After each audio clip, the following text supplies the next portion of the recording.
of the teams out there sign in. We'll wait just a couple of seconds to let everyone get in to hear the first part of our introduction. This particular series is called Creating a Successful Cooperative Purchasing Strategy, Putting It All Together. We've invited 4 panelists who will be joining us today. This webinar series is sponsored by the National Coalition for Public Procurement. This new association seeks to establish and work toward best practices, collaboration efforts, and training for public procurement community. Many of you who are on today, most of you are from the public procurement community, but we also have vendors and cooperative organizations joining us as well. I'm Tammy Rhymes, former purchasing agent for the City of San Diego, and now serving as a procurement consultant and keynote speaker, working with governments and companies across the country. So as we get started, year in and year out, governments spend a lot of money to serve their customers and communities. And in any government operating budget, the majority of that spend is for us. It's personnel expenditures for our salaries, benefits, and pensions.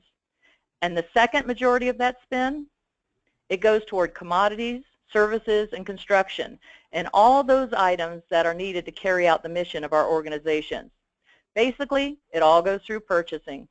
So we are a crucial part of our organization.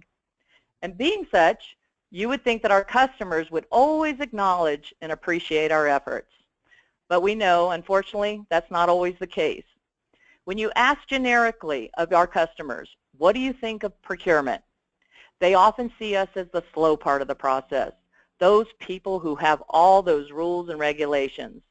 And when they do see us in a good light, it's generally because we've just made something happen. We brought a project across the finish line, or we've solved that seemingly unsolvable problem. But after that brief moment of glory in the spotlight, then they go back to their departments and offices, and they generally forget about us until the next time we're needed to come in and save the day. However, maybe, just maybe, it could be that we're not necessarily marketing our value enough. As a result, here's what I'm suggesting. That procurement teams, we need to actively market our value back to the organization. So I'm just going to say it. We purchasing folks, we don't brag enough. And I get it. I sat in that chair. We are so busy, so overwhelmed with the workloads that we don't have time to go around tooting our own horn. In fact, for some of us, that would be downright uncomfortable. So I'm not encouraging the boastful bragging that turns people off. Instead, I'm suggesting a more strategic approach by documenting and demonstrating what we do for our organizations. Basically, let the numbers and stories speak for themselves. So here's where specifics are terrific. Instead of generically saying, we saved you money, be much more specific. Say something like, because of our outreach efforts, we expanded the vendor pool to increase more competition in this latest RFP. As a result, bid tabulations resulted in a savings of $5,000 annually over the course of the next 5 years. The total savings, $25K for the Park and Rec Department. Maybe even add some context, such as that equates to enough to pay for a half a park ranger position or janitorial services for 2 parks for an entire year. If I'm the Park and Rec Director, I am so much more impressed than if you just said, we saved you money. Now, I acknowledge that purchasing does record our specific savings when we go before a board or city council meeting, and that's awesome. However, I would encourage you to start accumulating those individual savings throughout the entire year. Then when budget reporting comes around, this is a great way to show procurement's efforts and contributions back to the organization. And using cooperatives can be a big part of those stats, with savings in both dollars and contract awards. So that leads us to this hour. Today's webinar is the 3rd C in that title, called Creating a Successful Cooperative Strategy. The landscape is changing and growing exponentially, and we've invited 4 procurement leaders across the nation representing different sectors to share their own strategies. So let's get started. Joining us as our first guest panelist in today's program is Marcheta Gillespie, Director for City of Tucson's Department of Procurement. With 24 years of experience in public procurement, Marcheta is a passionate advocate for her profession. She serves as the 2013-14 president of NIGP, the Institute for Public Procurement, and has served on its board of directors for 10 years.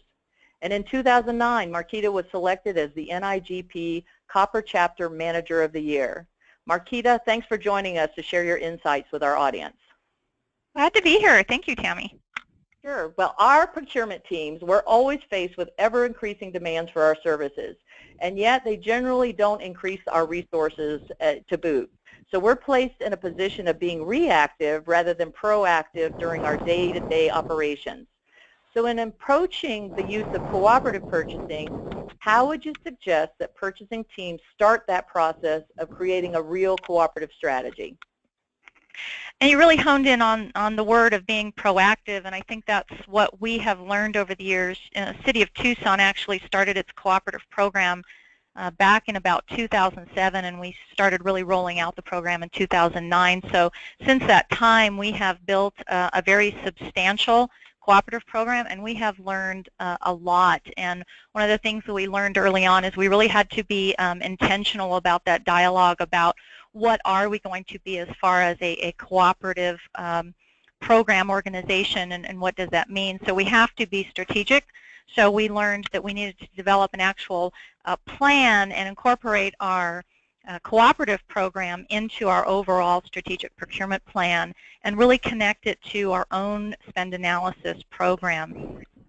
So as I would say, as we looked at the procurement needs of our organization and also our community partners, the City of Tucson's obviously a very large organization. We have a lot of partners in the surrounding community and in this region, and as we looked to really elevating what had been a long-standing local and regional program up to the national level, we needed to do projections and work with our team. So we wanted to ensure that our contracting team was very much a part of developing that plan and developing the tools and the training that we needed to create the framework to execute that plan.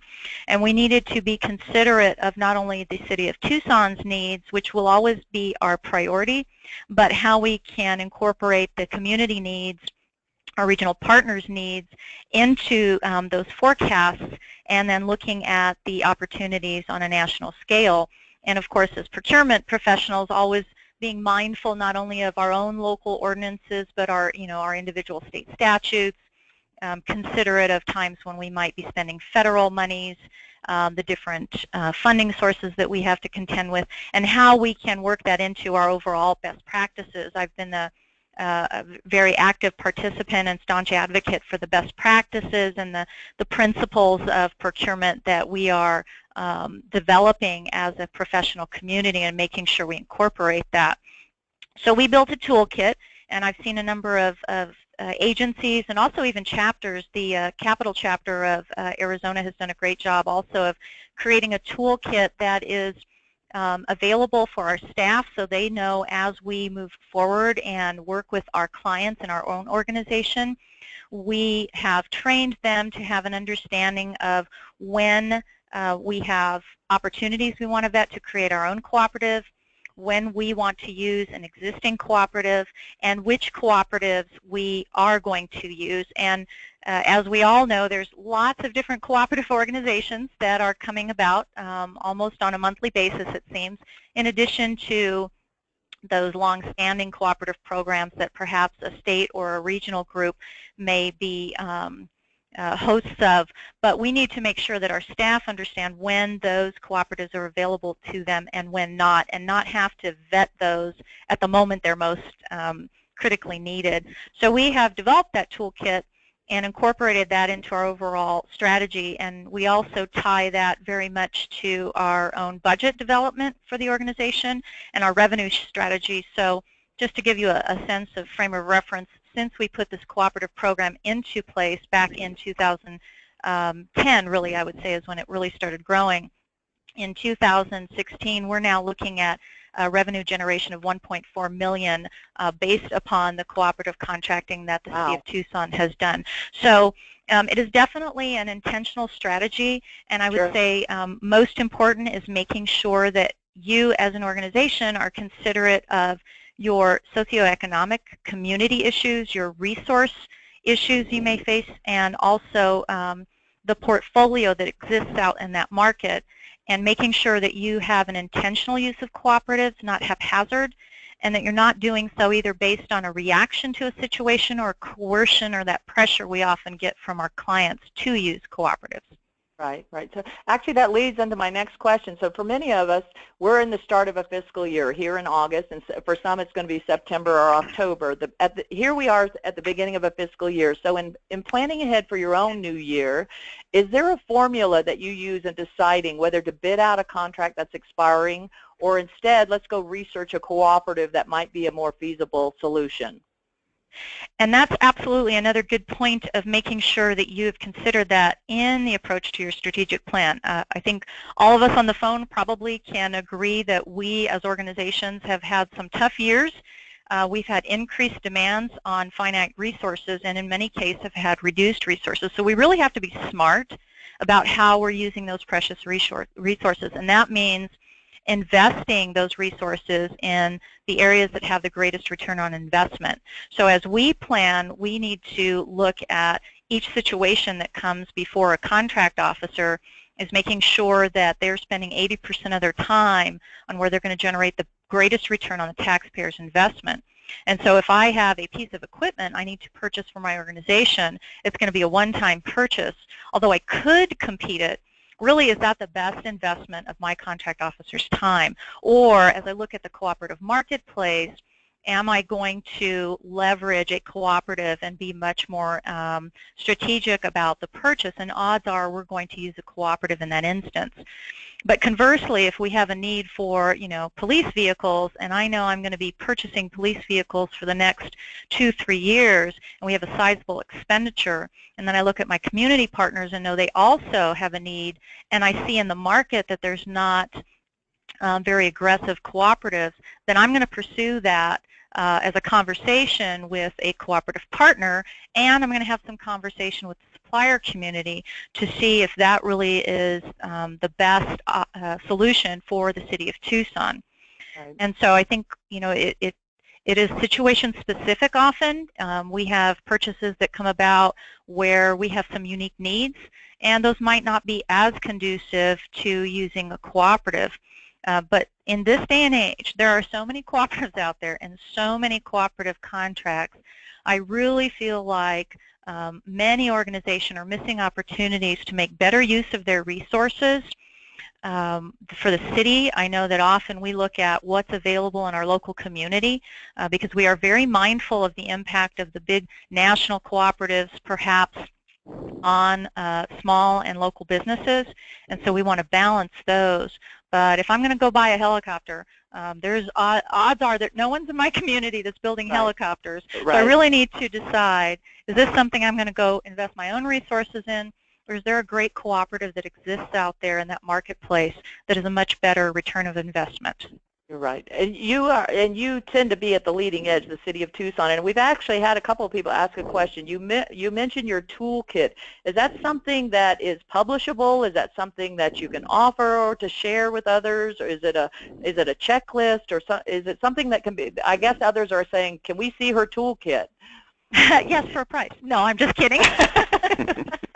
Hey, yes, you brought in 1.4 million in revenue. There may be some more revenue. That wasn't by accident, right?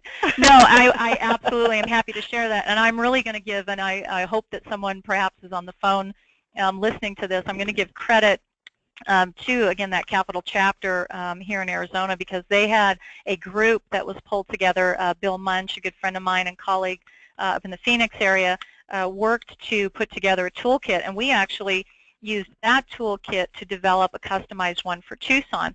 But they and ours basically created a checklist, and then I've seen it. It is a great checklist. I've seen it. It's great. Great tool. It really prompts you for the right questions to pose to yourself. And then we've also developed then a vetting of our cooperatives as they've come about, whether they work for us. And that list doesn't mean it's the right list for all the other agencies to use. Sure. It just means it's the list that works well for us. So happy to share that. Thank you. Appreciate that. And actually, City of Tucson is known for its innovation and high standards. And as such, you have served as a lead agency on several national cooperative contracts. So if there's someone else, another organization, who is thinking of serving as a lead agency on some future contract, what advice would you give or lessons learned from that process? So for starters, I always encourage procurement professionals to consider these types of opportunities. You know, as you think about the maturity level of a procurement organization, we all fall along the spectrum at some point, and hopefully we are all, especially if you're a manager, are looking for ways to push your organization further down that maturity spectrum, and certainly developing programs like a cooperative program is an opportunity to do so. So I encourage people to take the opportunity, but I also encourage people to take a measured approach and to make sure that you are well informed about best practices. You know, the profession has a best practice out there on the use of cooperative contracts for public procurement that's available online. And I'd say, you know, before you go wading out into those cooperative waters, make sure that you consider all the things that you're going to hear in this webinar and that you read in the best practices document. Consider your political environment. You know, make sure you have that executive level support. When we first started our program, we talked with our city manager because we really wanted to make sure that they understood there is opportunity here. But there's also tremendous advantage for the organization to leverage the financial advantages through cooperative program building, but it's going to take some resources, and these are their resources, so you want to make sure they're behind your effort, and you need to adjust over the years to that. You need to always reevaluate and considering each period of time, and I think there's going to be a question that Diane's going to speak to on some of the politics involved here. You might have periods of time where you're going to have tremendous support and the resources you need, but you also may experience periods of time where there's changes in leadership, whether it's the political leadership or the agency leadership, where you may not have as much support or you may have less resources. So you want to be able to adapt your program accordingly. And you want to make sure that when people pose questions about why are you investing resources in this kind of program, you want to have responses for that. You want to be able to clearly articulate the benefits directly to the organization for this program, whether that's your benefits, the regional partnership benefits, and you always want to be able to communicate that and be very transparent about it. It is not typical for a procurement department to create revenue, and so that could raise eyebrows. And people may question, why in the world are you making money? Who's paying for this? And you want to have an answer for that. So, you know, I would say be aware, be open to making adjustments, and really understand the markets. And I think that has been a key for us. Early on, it was about developing the cooperatives and keeping the program going. Now we really truly have an appreciation for the fact that this is a partnership, and I always look at it as the three-legged stool. You know, there's our clients, there's the procurement team, and there's our supplier partners, and even our cooperative partners, where this has to be a win-win-win for all groups for that to really be a strong, solid stool. And we want to make sure that everyone continues to find ways to make improvements. And if you come from a perspective of the suppliers are on the other side of the fence from us, it's going to be a challenge for you. But if you can recognize this is really a partnership, then you're going to have a very successful program. Right. Well, thanks, Marcheta. We are going to move on to our next panelist, over to the school district side of the house. Over to Darren Muci, the Division Director of Operations for the Wichita, Kansas Public Schools, Unified School District 259. He's responsible for oversight and management of the following departments: purchasing, supply, production printing, student transportation, nutrition services, and building venue sponsorships. In addition, he's also the chair of the school district's Disadvantaged Business Committee and the Weather Information Team. So his span of control includes management of over 300 employees and a budget of over $55 million. Welcome, Darren, to our webinar today. Thank you, Tammy, and good afternoon, everyone. Thank you for having me.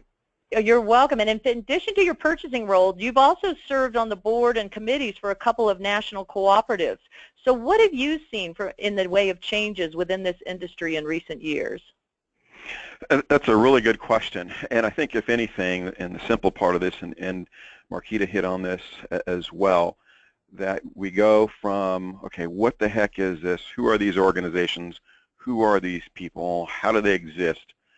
how do they survive, to, wow, we have another opportunity for us. And I'm going to continue to say this, but procurement and cooperative opportunities are tools in the tool basket of our procurement professionals. I think that whereas initially it was just a real challenge to understand exactly what cooperative contracts and opportunities and organizations were, to now where there's just a proliferation, and just as the topic of this webinar is all about, it's about developing that strategy, but there's the critical analysis that has to take place to make sure that you're making the best decision on behalf of your organization and entity. Right, right. So you have multiple schools within your district, and so you Yes. have to constantly balance the needs of your customer departments and ultimately the communities and residents whom they serve. So in this age of the internet, we find that sometimes our departments, or in your case, principals and teachers, can probably be a bit too proactive when it comes to making purchases. For instance, they may determine the need for a certain commodity, they'll conduct their own independent research, and then they'll see if there's another existing contract with another agency or cooperative, and then they arrive at purchasing as if the deal is done. So when that happens, how do you handle that situation? Well, first, that has always happened, and I'm sure we all have some great stories that we could share. I can think of some really, really good ones that I'd love to share if we had an extra 30 minutes. That said, however, part of our jobs as purchasing professionals is to really stay engaged and in touch with our customers so that we can provide leadership and guidance. Okay. Our motto is get us involved early. We know how to get you there. And oh, awesome. by that, that's a great motto. Thank you. We really want to make sure that we're developing the right relationships with our customers so that they know that they can come to us as the resource for the procurement process. Now, we recognize, of course, that we've got to have procedures in place so that we can make purchases that make sense. So, again, we are really working hard, especially when there are large dollar purchases, and primarily that's a lot of what we do. But we want to make sure that we're staying engaged so that we can help walk through the purchase as a partner, so that we can help identify the resources and help them make the decision on whether or not it is the best thing to do to go forward with the use of a cooperative, or quite frankly, if the best decision is to do a competitive solicitation. I remember several years ago I was giving a presentation on the use of cooperatives, and one of the attendees asked if I was in their shoes, if I would allow their manager to commit what essentially was tantamount to political suicide. They were ready to pull the trigger on using a cooperative purchase. It would have been a very good piece of equipment, one that could not, however, be purchased locally, and was going to use a cooperative process. And my response was that I would never recommend to my boss that they commit political suicide, because it's just very, very important to remember that our local residents, our local businesses, they're the ones in many cases that are providing the funding for our organization, and they deserve, quote, open, quote, close, to be a part or to be able to participate in the procurement process. In that particular case, having a few more details about what they wanted to do, I suggested that they solicit competitive bids for the purchase. And every situation is different, but the point and that's part of having a strategy, knowing when to use the cooperative or when not. So that's the strategy, yeah. And Marcheta hit on a really, really good point, which is identifying that toolbox, and then the strategy part where you check the boxes to make sure you've looked at every available option and avenue. So that's one of the things that we're going to do, so that to the extent possible, we're working with them to identify the best solutions. So many of us have had this challenge. In some organizations, the assigned attorney may not be that familiar with the overall concept of cooperative purchasing. So then it becomes purchasing's role to help educate them and prove to them that this is a legally acceptable way to procure goods and services. So how have you handled working with your legal counsel to build a rapport and trust in which they will approve your use of cooperatives? Another great question. We actually treat our legal services department just like any one of our other customers. And we try to meet with them on a regular basis to talk about issues, ideas, and most importantly, upcoming projects. I was actually successful in helping to amend the current statute that allows school districts in Kansas to utilize local, regional, and national cooperative contracts. Now, it's still confusing to a lot of school districts, but we actually had to engage our legal counsel in developing the language that could be submitted for consideration of the original bill. So just as we know, any large dollar purchase typically that we're making is going to involve some form of a contract. So we need to take the initiative to update our attorney on the status of our projects so that they are involved early just as we can. There's nothing that's more frustrating than to consummate a purchasing process and then, by the way, Mr. or Mrs. Attorney, we need you to develop this contract for us. So if we can be involved early, then that's the best, and we're able to make the process work. So again, a good takeaway. Treat your legal counsel as one of your customers. Take the time to meet with them on a regular basis so that they are a part of the team. Perfect. That's great advice. So you worked as a purchasing director for many years, and then you were promoted within your organization to become the division director of operations. So now you're sort of higher up on the food chain, so to speak, and purchasing is just one of your many responsibilities. So you successfully used cooperative contracts during your purchasing role. However, has this new elevated role or different position within the organization changed your thinking about the use of cooperatives? You know, I often tell people that, and I've actually been in this position as a division director for 12 plus years now, that it's both the easiest job that I've ever had, but also the toughest because I have department heads that report directly to me. Obviously, as a result of that, anytime you make a move up through the organization, you have to be a little more broad thinking, and in many cases, that's a little more open-minded. In my particular case, I report directly to the superintendent, so I need to be able to give him information that's going to be at that 50,000-foot level that he can take, understand, and then share with, in our case, the Board of Education. So I can be open-minded about using our cooperative contracts, knowing that they're available and knowing the value that they can provide to us, but I'm also thinking about where do I need to narrow that focus a little bit in order to protect the interest of the school district? Because it's not me, typically, well, I may stand before the Board of Education and make a recommendation to our superintendent and the board, but they're the ones that are ultimately making the decisions, and they're the ones that are taking, in some cases, the nasty emails, the nasty phone calls, or the speaker before the Board of Education that's taking exception to something that we want to do as an organization. So when presented with questions like that, and we have an absolute outstanding purchasing manager here in the Wichita Public Schools, we talk about, okay, what are the benefits? What are the negatives? Where do we want to go? How do we want to position this? How do we want to communicate with the using department so that we can present the best course of action? And that, again, goes back to the whole process of being involved early, developing relationships with your staff members and brothers and sisters departments so that you can take care of your organization. So that's great. So you approach it as a team approach with your purchasing director then? Absolutely. Absolutely. Perfect. Perfect. Well, thanks, Darren. And now we are going to move to Texas, to the city of Plano, with our guest panelist, Diane Palmer-Boeck. And Diane has been in procurement for a long time, and if you've ever gotten to see her train or speak at a symposium or conference, if you see her name listed, please attend. She's an awesome panelist, speaker, and trainer. So Diane, thanks so much for joining us today. Thank you for having me. I appreciate it.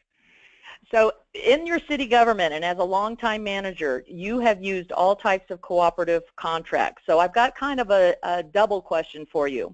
What type of vetting process do you use to determine if you're even going to use a cooperative agreement? And then once you've made that decision, the second part is, building off what Darren talked about, how do you coordinate any efforts with your legal department? Okay, well, our vetting process, I'll go back to some of what Marcheta mentioned, is you have a toolkit or a set of questions that you consider as you're determining what's the best procurement method. For us, we do that a good 6 months out with our large purchases. We have our own fleet department, and then of course our technology purchases. We look at those well ahead throughout the budget process so that we know when we hit the new fiscal year what ones we're looking at to do through co-ops, what co-ops we may want to utilize so that we can start vetting those contracts early.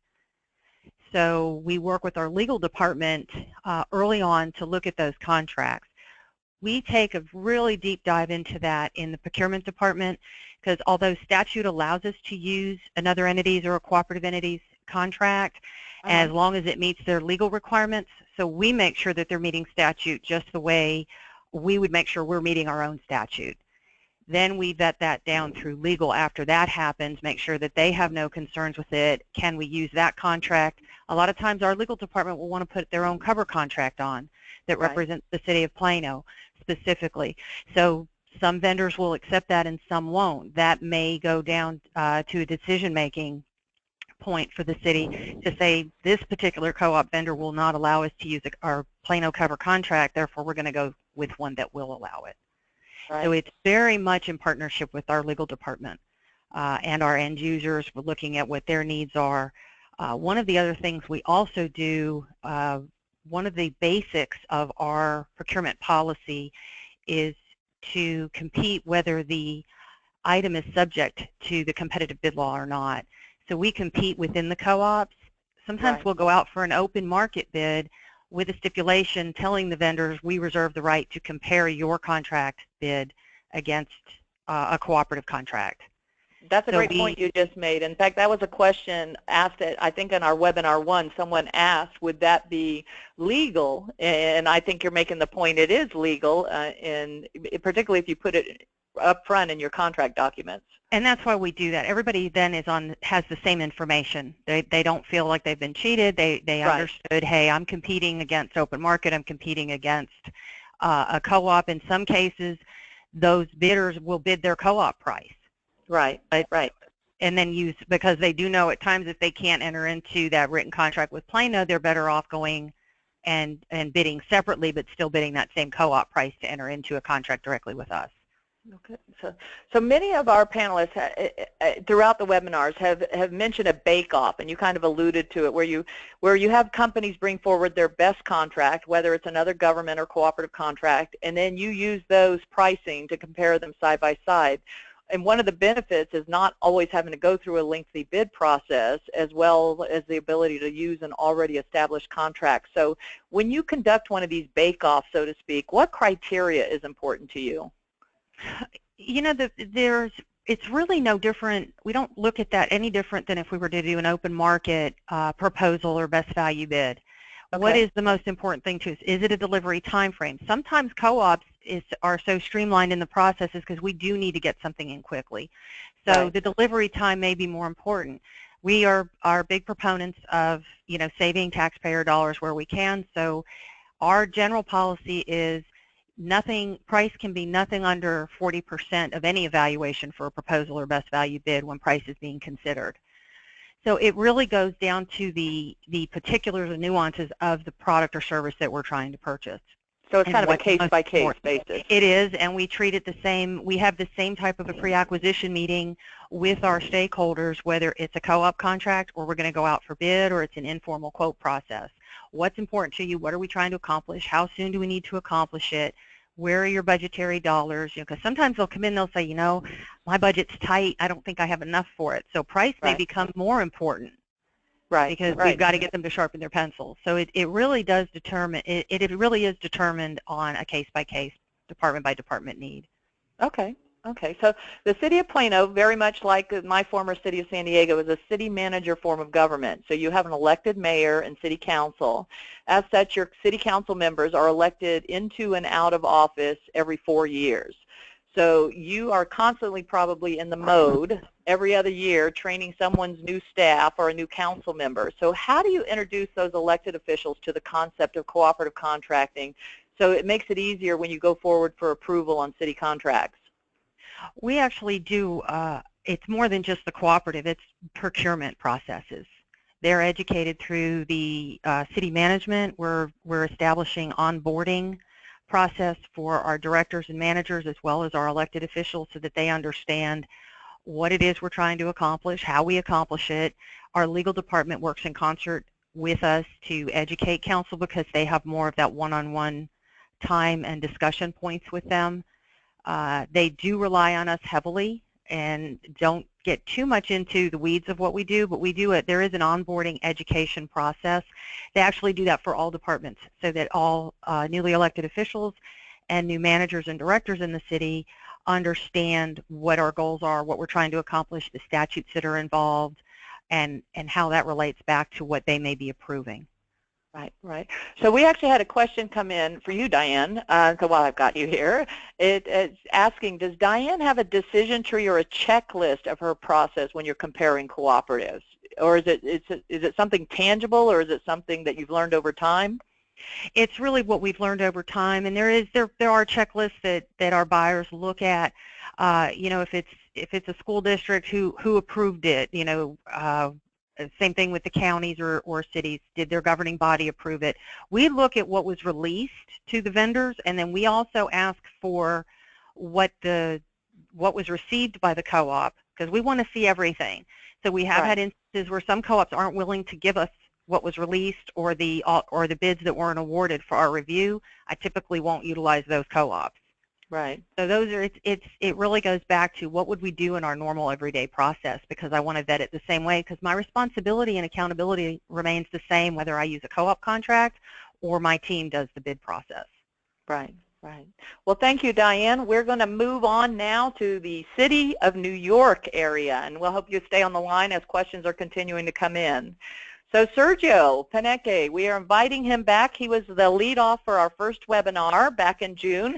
And Sergio is the former Chief Acquisition and Reengineering Officer for the City of New York, the largest city in America and our United States. He was also the former CPO for the State of New York and the State of Michigan. So Sergio, welcome back. Thanks for having me, Tammy. Appreciate it. So for a lot of people, and part of the big reason we invited you back was your discussion on Hurricane Sandy and how you handled that. And for those of you listening who aren't familiar with the impacts of that hurricane on the City of New York and the surrounding communities, 53 people were killed, thousands and thousands of homes and vehicles were destroyed. There was major flooding that closed parts of the subway system as well as the New York Stock Exchange down, massive evacuations, and lost electricity for several days. So Sergio, we got a lot of interest, a lot of questions during that last time. So when any procurement manager is faced with an emergency, whether it's of this magnitude or not, what are some things you could suggest that they could prepare for in advance? Well, again, we had two hurricanes during that period. We had Irene and then Sandy. So it may sound simple, but what I think was very important, excuse me, for our response was the fact that each of our buyers had a go folder, and within that go folder, both in paper as well as in, I'm sorry, I'm going to stop here. Go as in G-O, go?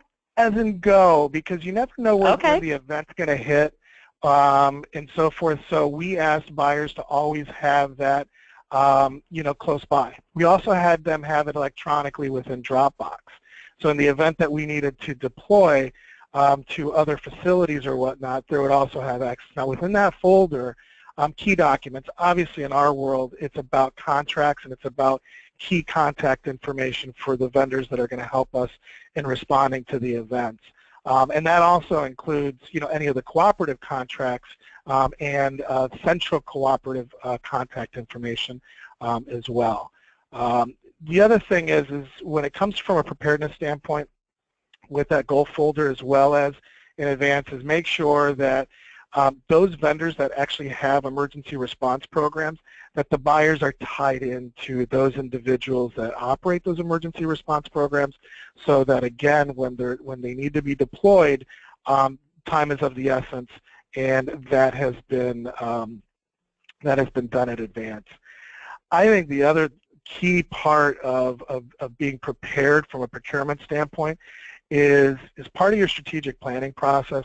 Make sure that you and your team develop scenarios in order to build contingency plans to those scenarios that may occur within your jurisdiction, and then most importantly, start to exercise to those scenarios. Don't rely on your umbrella agencies to schedule exercises and things of that nature, or for that matter, your emergency response agencies. Do that internally. I would suggest at the very least, twice a year. I tended to do them quarterly for the purposes of coinciding with the changes, like seasonal changes, the risks that come with weather, school, holidays, and things of that nature, and then tying those in from a preparedness standpoint. But definitely, exercise your team so that people are ready when the time comes. That's an awesome point. In fact, in talking to other managers, City of Los Angeles, Harris County, and some others who have dealt with some massive emergencies, they all say that the best part of that planning was when they were part of the Emergency Operations Center. But many of us don't have as proactive centers as others. So I love your point where don't wait for them. Let purchasing go ahead and prepare for the emergencies on your own if needed. Awesome suggestion. Correct. So in hindsight, knowing that you probably did as best as you could in the situation, but hindsight is 20/20, looking back, is there anything you would have done differently or wish that had been available to you during either one of those hurricanes? Yeah. I think the key, and when we started really looking at the after action, which I would suggest in any sort of scenario like that, you start to look back at what occurred and what you can learn from it. But I think the administration of the event was probably our biggest point. So, after the storm, within the first 24 to 36 hours, we were still very, very reactionary, and procurement was really not being memorialized. And it's just the circumstances and the fragmentation that occurs, within the government and when responding to such an event. So it was about the tail end of week 1 to the beginning of week 2, where the buying team really started to piece together the procurement records by combing, the emergency, response request system, emails, texts, verbal communication, memory, vendor outreach, things of that nature. And what I would suggest that people do as far as their planning is to develop, a very simple manual process, because you may be without power and communication, that documents contemporaneously, the request, the requester, the receiver, the funder, et cetera, in order to be constantly monitoring and documenting your processes. The one thing I'd caveat, especially having gone through so many of these, unfortunately, these situations, is you may find yourself in a situation where you might not be able to get somebody to quote-unquote sign or effectuate something. Right. And you don't want to be in a situation where you're holding up a procurement for that effect. So what we ended up developing was a process that at the very least we had a witness that looked upon the circumstances, that we were obviously making a decision that was in the best interest of the citizens and the government, and move on. But just be careful you don't get put into that cog of needing to document to that extent. But definitely having that administrative side of the equation, even though you're in a state of stress, you need to build that into your process for responding. Right. So we just had a question come in about your Go folder. Someone's asking, can they get a copy of that, or maybe is there a listing of things that should be in anyone's, if they created their own go-to folder from you? What are some things that would be in that folder? Sure. I can get you a checklist for those things, but the biggest pieces are your contracts, and I'm talking a summary of the contracts, the names, contact information for the various other buyers that are on the team, key contact information at the agencies, or your oversight agencies. In the case that you're dealing with, an emergency procurement, those parties that need to sign off, given the circumstances, all those elements. And I think as you go through your scenario planning and you start to identify issues, at that point, those elements become a party to that Go folder to be able to effectively respond wherever it may be that you're conducting business. Right, and some people may not realize that, particularly in national disaster type emergencies, I mean, electricity is usually one of the first things to go, and after your 6 hours on your battery-operated laptop dies, many times if we're relying totally on our online systems and internet to get us access to those contracts, I mean, having an old-fashioned paper Go folder sometimes is what's needed during an emergency. Assume you're not going to have power. That's a good assumption. You're right. Assume you don't have power. Now how do you work? And then someone also asked, for emergencies, did you use pre-qualifications or did you have contracts already set up in advance? We started to develop a number of those post-event as it related to some of the engineering services and so forth. You'll find certain categories where that makes a lot of sense to pre-qual a list. What I will say is this: when it comes to any sort of MWBE, policy goals, local sourcing and whatnot, you should proactively be pinging the vendor community locally or given your policy goals to begin to prepare for adding them into the noticing and the response functions. That's right. So somewhat analogous to the question on pre-qualing, but I think you should always be looking at whether you need to pre-qual a category for emergency response or be, identifying a vendor base that you may need to target in the event of an emergency. Don't be making those critical decisions during the event. That's part of your scenario planning and your preparation. So if you're in a situation where you do need to pre-qual a number of vendors to assure that you can expedite a request, then that's something that you should put into your plan. Right. So as the leader in procurement for the largest city in the nation, you probably face more situations with, spend volumes that some of us can't even imagine. But can you break it down as in what are the basics that any procurement manager in any organization can do to market their value back to that organization? The key, and Marcheta touched on this, the key is really being able to market your ROI. To your leadership and to your clients.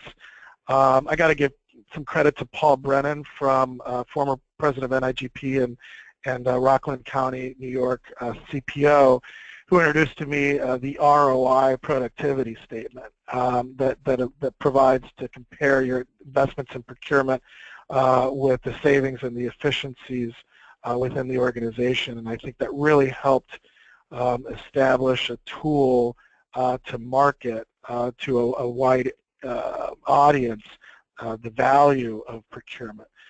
I think the other element or tool that really helps from a marketing standpoint is creating a competency matrix of your buying team.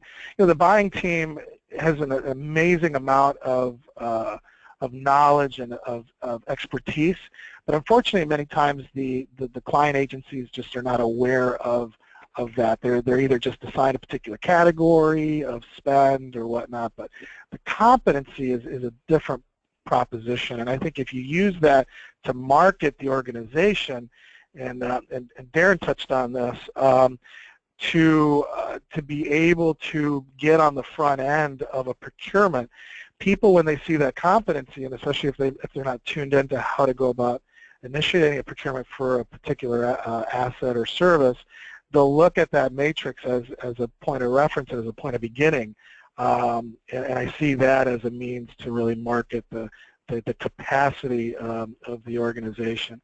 But in reality, I think the best marketing is to do the unexpected, so to speak, and on a regular basis. And one of the things that I tried to communicate to my buying team as they worked collaboratively with their customers is to always actively be looking at how other jurisdictions are sourcing the client's mission, requirements or mission needs, to look for new innovative ways of either procuring or new innovative vendors that are bringing something different to the marketplace that may help those mission agencies do their work more effectively, or frankly to be able to look good to their leadership and their oversights. And I think at that point we being procurement, become more of a solution agent as opposed to just being viewed as a particular cog. Right. I think another really solid area that I try to get my teams to really work towards is in the value in the way of contract management and helping the programs really be that CCI, that contract compliance inspector, to get what they were promised in their totality, as opposed to just complaining about a vendor or just doing a performance assessment, actively working to keep the vendor honest. And I think that that extended role beyond the procurement also brings an element, I think, of marketing the value, you know, of the organization. Sure. And then, we had a question on sure. what you talked about, your ROI productivity statement. Is that something that's available? Is that something that when we answer these questions online, you'll be able to provide? People are sure. interested in that. Yep, I can give you an example of that, and very easy to start to plug in, you know, your headcount, your personnel costs, your awesome. OTPS costs, things of that nature, and then really start to drive your team towards identifying, you know, savings and cost avoidance and an efficiency in the procurement process, or I should say the purchasing process, the PO process. All that kind of lays out there, that ROI value. Right. Well, thank you, Sergio. I appreciate you coming back. This is 2 webinars for you under your belt, and we appreciate it. My pleasure. Marcheta, I hope you're still on the line, because we had a level of interest when you were talking. When you talked about revenues, people piped in and had quite a few questions. Can you expand a little bit on that revenue and how that's generated? And so people are asking, how did she come up with that revenue? Sure. Everybody perks up when we're talking about money, right? Yeah. Or lack thereof. So when we developed our programs over the years, a number of them have obviously introduced revenue-generating opportunities. I think the one that most of us are most familiar with is a P-card program. We also have an online auction program. We have a portfolio of about 10 or so national cooperatives that we have a national cooperative partner we work with, but we also then have several dozen cooperatives of our own that we don't necessarily market because we don't have staff to market those, but they are available to our local, regional, and national partners if they so choose. And then on top of that, we have, over the past, I'd say 10 years, really focused in on opportunities where we can take a contract situation and turn it into a revenue-generating contract rather than paying for a service.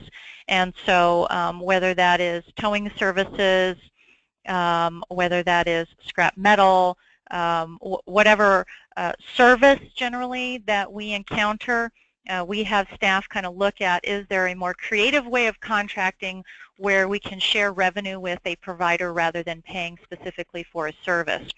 And so we track all those revenues, and that is what I referred to as far as our revenue figure.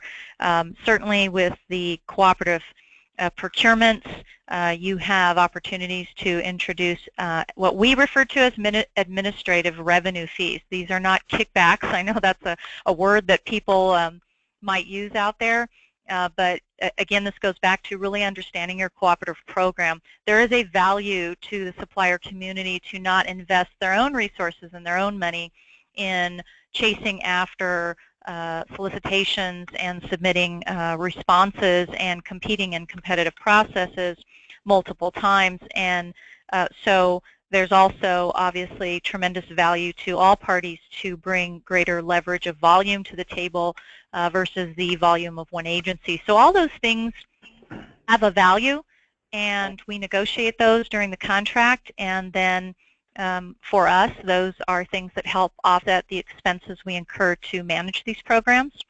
And we're very open and transparent about how we explain what we have, what we receive, and how those revenues are then used for the community. Great, great. So, Darren, I've got a question for you. Actually, it's Sure. from Greg Spearman. Thanks, Greg, for joining us today. He says, and it's more of a statement, I wanted to, if you could quickly, in about a minute, answer this. Sometimes cooperative bid terms are not acceptable by your legal team because there's protections, like the indemnity clause is usually by the awarding entity and not so much for the participating entities. How do you handle that clause? That seems to be the one clause everybody has issues with. First, hello, Greg. I hope you're doing well, and thank you for the question. You're absolutely right. It's one of those clauses that you find in contracts that typically end up in conflict with, in our case, state law that governs for us the type of contract in which a school district can enter. What we would typically do, and I think you'll find this about that's consistent in a lot of cooperative contracts, we would make contact either with the cooperative organization or the actual vendor and see if we can negotiate an amendment to the terms. Sometimes we've been successful with that, other times we have not, and that just goes back to the process and the importance of doing your homework before you attempt to take advantage of a cooperative agreement. And then always the fallback decision is that you may need to solicit competitively yourself. Right. So I really don't have a tried and true answer for that, because as we know, each situation is just going to be a little bit different, and each one will present its own challenges. But that's basically how we would proceed with that. Perfect, thanks. Good question. So here we are at the end of this series, and in your takeaways from these 3 webinars, think about those 1 or 2 things that you can do to start to move forward toward a cooperative strategy. Now, creating a strategy takes time and energy, and it can seem a bit daunting with our heavy workloads. However, I'm encouraging you to take that first step, whatever it is and wherever you are, to begin that initiative. If you're coming to the NIGP Forum later this month, I encourage you to visit the NCPP booth. By joining this association, your teams can continue to keep abreast of educational opportunities and have your finger on the pulse of the cooperative purchasing world. I thank our 4 panelists today, and each of the attendees will be receiving a survey to help us craft future webinars, as well as receiving your certificate for educational credits. This is Tammy Rhymes, and I wish you the best as you go forth and procure. Thank you.